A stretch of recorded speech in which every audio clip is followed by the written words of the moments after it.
யோவான் 1வது அதிகாரம். பிலிப்பு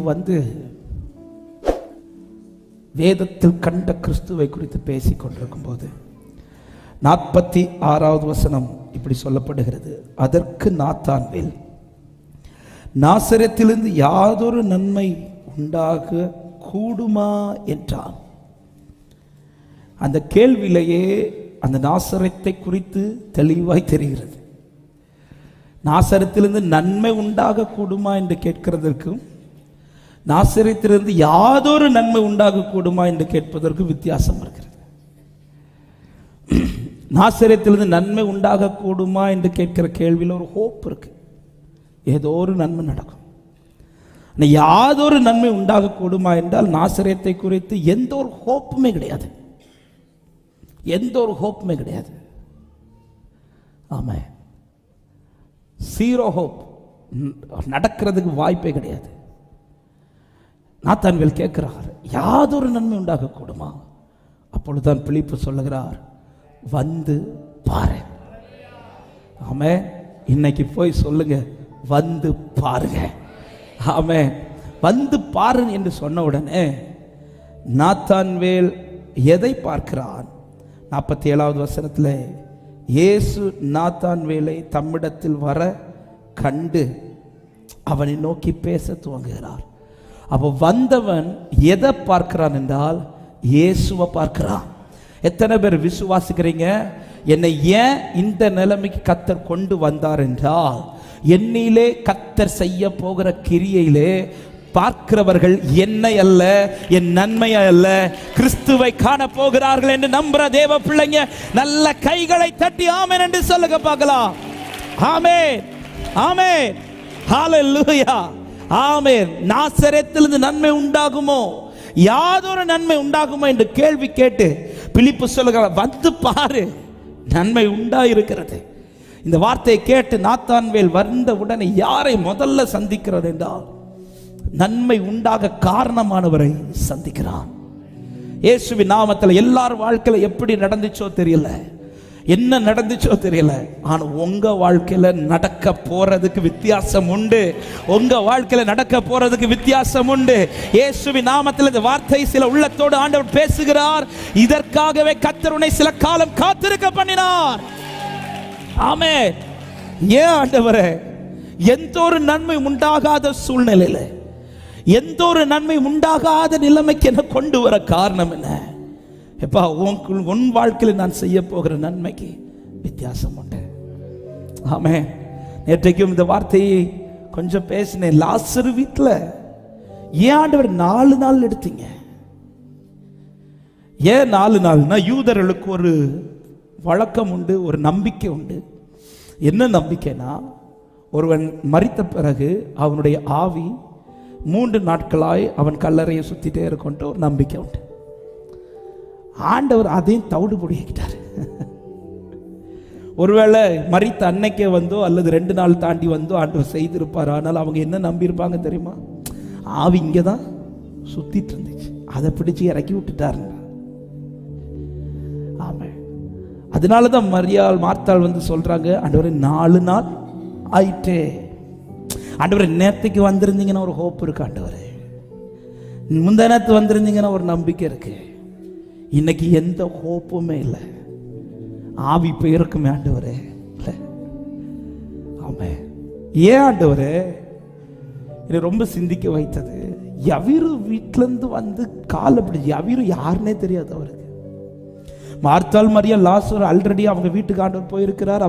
அவர்களை அவர் நேசிக்கிறார். பைபிள்ல தெளிவாய் சொல்லப்பட்டிருக்கிறார். அவர் நேசிக்கிற சிநேகிதன் லாசரு. யவீரு வீட்டில் கதறி கேட்ட உடனே புறப்பட்டு வீட்டுக்கு போனார். பிள்ளை மரித்து கொஞ்ச நேரத்தில் கையை தொட்டு எழுப்பி விட்டுறார். விதவை கெஞ்சி கேட்கல, விதவை பேசாம போயிட்டு இருக்கிறார். அவர் பார்த்து அந்த பிள்ளை உடனே தொட்டு எழுப்புகிறார். ஆனா லாசரு வீட்டில் அப்படி கிடையாது. எல்லா ஹோப்பும் ஜீரோ ஆகிற அளவுக்கு ஆண்டவர் விடுறார். ஆண்டவர் சைலண்டா இருக்கிறார். அவன் வியாதியா இருக்கும்போது பின்னும் 2 நாள் இருக்கிற இடத்துல இருக்கிறார். மரித்த செய்தி வந்த பிறகு உடனே ஆண்டவர் போகல. ஆமென்.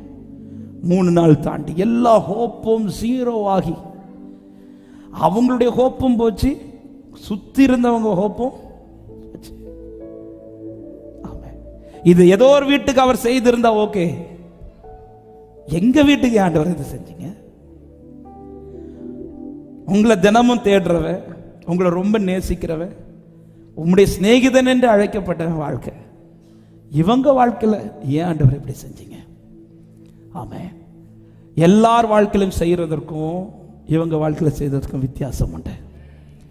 யவீர் வீட்டில் பிள்ளை எழுப்பும் போது ஆண்டவர் சொல்லிட்டாரு, இந்த விஷயத்தை யார்கிட்டையும் சொல்லிடாத. யவீர் வீட்டில் மகள் எழுப்பப்பட்டது, அது வீட்டுக்காரங்களுக்கு ஆச்சரியம், சுற்றி இருந்த கொஞ்சம் பேருக்கு ஆச்சரியம், படிக்கிற நமக்கு ஆச்சரியம். அந்த விதவையின் மகன் எழுப்பி விடப்பட்டது, அந்த இடத்தில் இருந்து பார்த்தவர்களுக்கு ஆச்சரியம். அந்த லாசரு எழுப்பினது தேசத்துக்கு ஆச்சரியத்தை கர்த்தர் உண்டு பண்ணார். பைபிள் சொல்லுது, 2 முறை எழுதப்பட்டிருக்கும். யோவான் 11வது அதிகாரத்திலும் 12வது அதிகாரத்திலும் எழுதப்பட்டிருக்கு. 11வது அதிகாரத்தை வாசியுங்கள், 45வது வசனம். வந்திருந்து, நல்ல கவனிங்க, இயேசு செய்தவைகளை கண்டவர்களாகிய யூதர்களில் அநேகர் அவரிடத்தில் விசுவாசம் உள்ளவர்களானார்கள். கரங்களை உயர்த்தி ஆமென் சொல்லுங்க பார்க்கலாம். 12வது அதிகாரம் அதனுடைய 9, 10, 9வது வசனத்தை வாசியுங்கள். அப்பொழுது யூதரில் திரளான ஜனங்கள் அவர் அங்கே இருக்கிறதை அறிந்து இயேசுவின் நிமித்தமாக மாத்திரமல்ல, அவர் மரித்தோரிலிருந்து எழுப்பின லாசருவை காணும்படியாகவும் வந்தார்கள். 10வது வசனம், லாசருவின் நிமித்தமாக யூதர்களில் அநேகர் போய் இயேசுவின் இடத்தில் விசுவாசம் வைத்தார்கள். கரங்களை உயர்த்தி ஆமென் சொல்லுங்க பார்க்கலாம். ஏன் வாழ்க்கையில இப்படி செய்யறேன் தெரியுமா? ஆமென். ஏன் இந்த எம்டிங்கிற நிலைமைக்கு கொண்டு வந்து யாதொரு நன்மை உண்டாகாது? இனி நாசரேத்தை குறித்து அதுதான் நாத்தான்வேலுக்கு ஆச்சரியமா, அதுதான் எப்படிப்பா என்ன நன்மை, அதுல சான்ஸே கிடையாது. ஒரு ஹோப் இருந்து ஒரு நன்மை உண்டாச்சுன்னா ஓகே, இது எந்த ஹோப்புமே கிடையாது, சான்ஸே கிடையாது, ஜீரோ. அப்படிப்பட்ட இடத்துல இப்படி ஒரு நன்மை, ஏன் இந்த நன்மை உண்டாக காரணம்? ஏன் கர்த்தர் இதை செய்தார்? வந்து பார்க்கிறவன் கிறிஸ்துவை காண்கிறான். இயேசுவின் நாமத்தில் இந்த வார்த்தை சொல்லும்படி நான் எடுத்து வைத்த செய்தியை வேற, ஆனால் கர்த்தருடைய ஆவியானவர் இந்த ராத்திரி சில உள்ளத்தோடு இந்த வார்த்தையை சொல்லும்படி ஆண்டவர் அதிகமாய் பாரப்படுத்துகிறதுனால தைரியத்தோட மேடையில் நின்று தேவ பிரசன்னத்தில் நின்று சொல்லுகிறேன். உங்களுக்கு செய்யப்பட போகிற ஒன்று அநேகர் இயேசுவை அறிந்து கொள்ள வைக்கும். நம்புறவங்க நல்ல கைகளை தட்டி ஆண்டவருக்கு மகிமை செலுத்துங்க. விசுவாசிக்கிற தேவ பிள்ளை, இதற்காகவே தேவன் என்னை இந்த நிலைமைக்கு வச்சிருக்கிறார். ஆமென். நாசரேத்தில் நன்மை உண்டாகாமல் இருக்கலாம், ஆனா இன்னைக்கு நாசரேத் பெயர் இருக்குது. அதே போலதான் எனக்கு இதுவரை எந்த நன்மையும் உண்டாகல, ஆனா இன்னைக்கு என் பேரை வச்சிருக்கிறார்னா இதுல இருந்து ஒரு நன்மை உண்டாகும் என்று நம்புறவங்க மட்டும் கரத்தை உயர்த்தி ஆமென் என்று சொல்லுங்க பார்க்கலாம். ஹல்லேலூயா. இனி என் வாழ்க்கையில நன்மை உண்டாகும் என்கிறதற்கு அடையாளம் என்ன? இன்னைக்கு ஜீவனோடு காத்து வச்சிருக்கிறார். இன்னைக்கு என் பெயர் நிலை நிற்கப்பட்டு கொண்டிருக்கிறது. நன்மை உண்டாகாது என்றால், இனி இதுல எந்த பிரயோஜனமும் இல்லை என்றால், என் பெயர் என்னைக்கோ அழிந்து போயிருக்கும். ஹல்லேலூயா. ஆமென். சில பொருட்கள் எத்தனை வருஷமாகி நம்ம வீட்டில் வச்சிருக்கிறோம்னா, அந்த பொருள்னால ஏதோ ஒரு யூஸ் இருந்தால் மட்டும்தான் வைப்போம். ஏதோ ஒரு காரியத்துக்கு யூஸ் ஆகும். அது துரு பிடிச்சாலும் சரி, ஏதோ ஒரு காரியத்துக்கு யூஸ் ஆகுதுன்னு தெரிஞ்சிச்சுன்னா, ஏதோ ஒரு காரியத்துக்கு அது நன்மையாக இருக்குதுன்னு தெரிஞ்சிச்சுன்னா நம்ம தூர போட மாட்டோம், தூக்கி எறிய மாட்டோம். ஆனால் பிரயோஜனம் இல்லைன்னு தெரிஞ்சிருச்சுன்னா அதை நம்ம தூக்கி போட்டுரும். வீட்டில் இடம் கிடையாது. இன்னைக்கும் நன்மை எதுவும் நடக்கலை, ஆனால் ஜீவனை தந்து என்னை வாழ வைக்கிறான்னா ஏதோ ஒன்று கர்த்தர் எனக்கு தீர்மானிச்சு வச்சிருக்கிறா. ஏதோ ஒன்று கர்த்தர் எனக்கு தீர்மானி வச்சிருக்கிறா. நம்புற தேவ பிள்ளைங்க, இந்த நாசரேத்திலிருந்து நன்மை உண்டாகும். இந்த நாசரேத்திலிருந்து நன்மை உண்டாகும். எப்படி சாத்தியம்? இயேசுவால இது சாத்தியம். ஹல்லேலூயா. ஆமென். எப்படி சாத்தியம்? வந்து பாரு. நாத்தான்வேல் வந்து பார்க்கிற முதல் நபர் இயேசுவை பார்க்கிறார். இயேசுவின் நாமத்தில் எனக்கு செய்யப்பட போகிற காரியத்தின் நிமித்தம் பார்க்கிறவர்கள் என்னையும் அல்ல, என் நன்மைகளையும் அல்ல, இயேசுவை தான் முதல்ல பார்ப்பார்கள். வலது கரத்தை உயர்த்தி நம்பிக்கையோடு, என் தேவன் எனக்கா ஏதாகிலும் செய்திடுவார், என்றாகிலும் என்னை மறந்தது உண்டா, என் தேவன் எனக்கா க்ளோரி, ஓ என்னை மறந்தது உண்டா, கிரகிக்க முடியா காரியம் செய்வி சர்வ ஞானியே. ஓ கிரகிக்க முடியா இயேசுவே சர்வ ஞானியே. ஒரு விஷயம் கூட, என் தேவன் எனக்கா, என் தேவன் எனக்கா ஏதாகிலும் செய்திடுவார். Glorabala shakadariad lebroshadara, என் தேவன் எனக்கா, என் தேவனே. ஹalleluya சொல்லுவோம், கிரகிக்க முடியா ஆமே ஆமே சர்வ ஞானியே உம்மை ஆமே கிரகிக்க முடி. ஹalleluya ஜீசஸ் சர்வ ஞானியே. என்ன இந்த நாசரேத், இந்த நாசரேத்தில் நன்மை உண்டாக காரணம் என்ன? ஒரே ஒரு வார்த்தையை காண்பித்து தந்து விட்டு நான் ஜெபிக்க விரும்புகிறேன். கர்த்தர் உணர்த்தின ஒரு வார்த்தை. இந்த நாசரேத்து எப்படிப்பட்டது என்றால், லூக்கா 4வது அதிகாரம் 16வது வசனம் இப்படி சொல்லப்படுகிறது இயேசுவை குறித்து. தாம் வளர்ந்த ஊராகிய நாசரேத்துக்கு அவர் வந்தார். நாசரேத்தில் இந்த நன்மை உண்டாக காரணம் என்னவென்றால், ஒன்னே ஒன்று, ஆவிக்குரிய கண்ணோட்டத்தோடு சொல்றேன், இந்த நாசரேத்தில் இயேசு வளர்ந்தார். இந்த நாசரேத்தில் இயேசு வளர்ந்தார். என் வாழ்க்கையில் இயேசு வளர்ந்தால் இந்த வாழ்க்கையில் ஒரு நன்மை கர்த்தர் உண்டு பண்ணுவார். ஆமென் சொல்லுங்க பார்க்கலாம். எதை வளர விடுறீங்கன்னு தெரியல, இயேசுவை வளர விடுங்க, இயேசுவை உயர்த்துங்க, இயேசுவை முன்னிறுத்துங்க. இந்த வாழ்க்கையில் மற்றவங்க யாரை பார்க்குறாங்களோ இல்லையோ, இயேசுவை பார்க்கட்டும். இந்த நாசரேத்திலிருந்து நன்மை உண்டாக பிரதானமான காரியம் ஒண்ணே ஒன்று, இயேசு வளர்ந்தார். அவர் பிறந்தது பெத்லகேம் தான், ஆனால் அவர் வளர்ந்த இடம் நாசரேத். ஒரு சூழ்நிலை நிமித்தம் மரியாளும் யோசேப்பும் நாசரேத்துக்கு வருகிறார்கள். அங்கே இருந்து தான் இயேசுவை வளர பண்ணுகிறார். இவைகள் எல்லாம் ஏற்கனவே எழுதப்பட்டது, தீர்க்கதரிசனத்தில் சொல்லப்பட்டது. அவைகளுக்கு ஏற்றார் போல கர்த்தர் ஒவ்வொன்றையும் நடப்பித்தார். ஆனால் இந்த ராத்திரி நேரத்தில் கர்த்தருடைய ஆவியானவர் இந்த வார்த்தையை காண்பித்து தந்தபடினால சொல்லுங்க, எவர்கள் வாழ்க்கையில இயேசு வளர்கிறாரோ அவர்கள் வாழ்க்கையில அநேக கண்கள் ஆச்சரியத்தை காணும்படி கர்த்தர் நன்மை உண்டு பண்ணுவார். ஆமென். இயேசு வளர்ந்தா இந்த வாழ்க்கையில நன்மை உண்டாகும். ஆமென். அப்ப நான் செய்ய வேண்டிய பிரதானமான காரியம், என் வாழ்க்கையில என் பாதையில எதற்கு முக்கியத்துவம் கொடுக்கணும்? ஆண்டவருக்கு முக்கியத்துவம். தேவனுக்கு நான் எவ்வளவு இடம் கொடுக்கிறேனோ, தேவன் என் வாழ்க்கையில எவ்வளவு கண்ட்ரோல் பண்றாரோ, தேவன் என் வாழ்க்கையில எவ்வளவு உயர்ந்திருக்கிறாரோ, அப்பொழுதுதான் என் வாழ்க்கையில நன்மை உண்டாகும். நமக்கு தெரியும், பேதுருவை கர்த்தர் தெரிந்தெடுக்கும்படி போகிறார். லூக்கா 5வது அதிகாரத்தில் இந்த ஒரு காரியத்தை சொல்லி நான் செபிக்கிறேன். ஆமென். ஆண்டவர் 2 படவுகளை பார்க்கிறார். 2வது வசனத்தில்.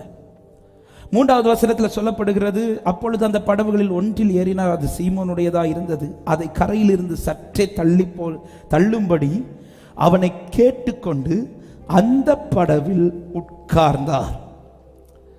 அந்த படகுல உட்கார்ந்தார். பேதுருட்ட கேட்டுட்டு உட்கார்கிறார். பேதுரு இந்த படகுல அவருக்கு இடம் கொடுக்கிறார். அவருக்கு இடம் கொடுக்க கொடுக்க கொடுக்க பேதுருவின் படகை யார் கண்ட்ரோல் பண்றார்னா, ஆண்டவர் கண்ட்ரோல் பண்றார். இதுல எப்படி அவன் வாழ்க்கையில கர்த்தர் வளர்ந்தார் அல்லது இயேசு வளர்ந்தார் என்பதை எப்படி கண்டுபிடிப்பது? இடம் கொடுத்தவன் 4வது வசனத்தில் வேதம் சொல்லுகிறது, அவர் போதகம் பண்ணி முடித்த பின்பு ஆழத்திலே தள்ளி கொண்டு போய் மீன் பிடிக்கும்படி உங்கள் வலைகளை போடுங்கள் என்றார். முந்தின வசனத்தில் சொல்லப்படுகிறது கேட்டு கொண்டு உட்கார்ந்தார். அடுத்த வசனத்தில் சொல்லப்படுகிறது கட்டளையிட்டு சொல்லுகிறார். ஆமென். ஆரம்பம் அவர் என்கிட்ட கேட்டு செய்வார். ஆனா வளர்கிற கிறிஸ்து என் வாழ்க்கையில வளருகிறார் என்பதின் அடையாளம் என்ன தெரியுமா? இனி உள்ள நாட்கள் அவர் என்கிட்ட கேட்டல்ல, என்கிட்ட உரிமை பாராட்டி செய்வார். ஆமென். என் வாழ்க்கையில் அவர் கேட்டு செய்யக்கூடாது, என் வாழ்க்கையில் அவர் கட்டளையிடணும். ஆமென். இன்னைக்கு என் வாழ்க்கையில் இன்னைக்கும் கேட்டு செய்யறாருன்னா இன்னும் கிறிஸ்து எனக்குள்ள வளரல. என் வாழ்க்கையில கர்த்தர் கேட்காம சிலதை கேட்காமலே என் வாழ்க்கையில கட்டளை இடுகிறார்னா நான் சொல்றேன் கிறிஸ்து எனக்குள்ள வளர்ந்திருக்கிறார். ஆமென். கேட்டு செய்யறதற்கும் கட்டளை இடுறதுக்கும் வித்தியாசம் இருக்கு. ஆரம்பத்தில் இடம் கொடுக்கும் போது கேட்டு இடம் வாங்குறார். கேட்டு உட்கார்ந்து கொஞ்சம் தள்ளி போய் பார்க்க. ஆனா பழக பழக தேவன் அந்த படகுல ஆட்கொண்டு ஆண்டவர் அந்த படகுல வளர வளர வளர கிறிஸ்துவை தன் வாழ்க்கையில வளர விட வளர விட வளர விட ஆண்டவர் கண்ட்ரோல் அவர் எடுக்கிறார். அவர் சொல்றார் ஆழத்துக்கு கொண்டு போ, வலைய போடுன்றார். ஆமே. இப்ப போடுவியான்னு கேட்கல, போடு அப்படின்றார். ஆமே, போடு. கிறிஸ்து எனக்குள் வளர்ந்திருக்கிறார் என்பதின் பிரதானமான அடையாளம், இனியும் நான் அவரை என்கிட்ட கேட்டு செய்ய நான் விட மாட்டேன். அவர் கட்டளை இடுறதுபடி நான் நடப்பேன். இன்னைக்கு அவர் கட்டளை இட்டு நான் நடக்கிறேன் என்றால் இயேசுவின் நாமத்தில் சொல்றேன், வெறுமை கண்ட இந்த படகுல தான் ஒரு அற்புதத்தை கர்த்தர் காண வைக்க போகிறார். வெறுமை கண்ட இந்த ஆழத்துல தான் என் வலைகளை கர்த்தர் மறுபடியும் நிரப்ப வைக்க போகிறார். ஹalleluya. எப்பொழுது கிறிஸ்து இந்த படகில் வளர்ந்தாரோ, எப்பொழுது கிறிஸ்து பேதுருவின் படகில் வளர்ந்தாலோ, அந்த படகை எந்த ஆழத்தில் அவன் வெட்கத்தை கண்டானோ, இங்கிருந்த ஆண்டவர் அதான் சொல்றார், ராம் முழுதும் பிரயாசப்பட்டு ஒன்றும் அகப்படவில்லை. வேறொரு இடத்துக்கு ஆண்டவர் கூட்டிட்டு போயிருந்திருப்பார்னா பேதுரு இந்த வார்த்தையை சொல்லியிருக்க மாட்டார். பேதுரு நினைச்சிருப்பார், நேற்றுக்கு அந்த இடத்துல வலைய போட்டு அங்க கிடைக்கல, அதனால கர்த்தர் இங்க கொண்டு வந்தார் சொல்லியிருக்கலாம். ஆனா இப்போ ஏன் இந்த வார்த்தையை சொல்றாருன்னா அதே இடத்துல தான் வலைய போட சொல்றார். பொசிஷன் மாறல. ஆண்டவர் ராம் முழுதும் பிரயாசப்பட்டு, ஆண்டவர் இதுல இனி ஒரு நன்மை உண்டாகுமா? உண்டாகும். பேதுருவே, எப்படி ஆண்டவரை சொல்றீங்க? உன் வாழ்க்கையில நான் வளர்ந்திருக்கிறேன், நீ வலைய போடு. ஆமே, நம்ம சொல்றா உம்முடைய வார்த்தையின்படி போடுகிறேன். பேதுரு நம்பி வலைய போட்டான். கிறிஸ்து வளர்ந்த வாழ்க்கையோடு பேதுரு நம்பி வலைய போட்டான். எந்த இடத்துல வெட்கத்தை கண்டானோ அதே இடத்துல கர்த்தர் தலை நிமிர்ந்து நடக்க பண்ணினார். இயேசுவின் நாமத்திலே இந்த ராத்திரி நேரத்தில் கர்த்தர் பேசுகிற வார்த்தை, சபையே, கிறிஸ்துவை வளர விடுங்கள், கிறிஸ்துவுக்கு முக்கியத்துவம் கொடுங்கள். நாசரேத்திலிருந்து நன்மை உண்டாகுமோ என்று பார்த்த கண்களின் நடுவிலே எல்லாரும் பார்க்கத்தக்க கர்த்தர் அதிசயத்தை செய்வார். ஆமென், ஆமென், ஹalleluya. ஒரே ஒரு காரியத்தில் உறுதி, கிறிஸ்து வளரட்டும், நீங்க பெருகணும், நான் சிறுகணும். ஆண்டவரே, நீங்க உயரணும், நான் தாழணும். அப்பா, நீங்க எனக்குள் வளருவீராக. நீ கட்டளையிடபடி நடக்கபடியார வாழ்க்கை வாழ என்னை அர்ப்பணிக்கிறேன். இந்த அர்ப்பணிப்போடு கிறிஸ்துவை வளர விடுங்கள். எல்லா கண்களும் ஆச்சரியப்படும், கேட்பாங்க, எப்படிப்பா நன்மை உண்டாச்சு? ஒரே ஒரு வார்த்தை சொல்ல, வந்து பாரு. ஆமென்.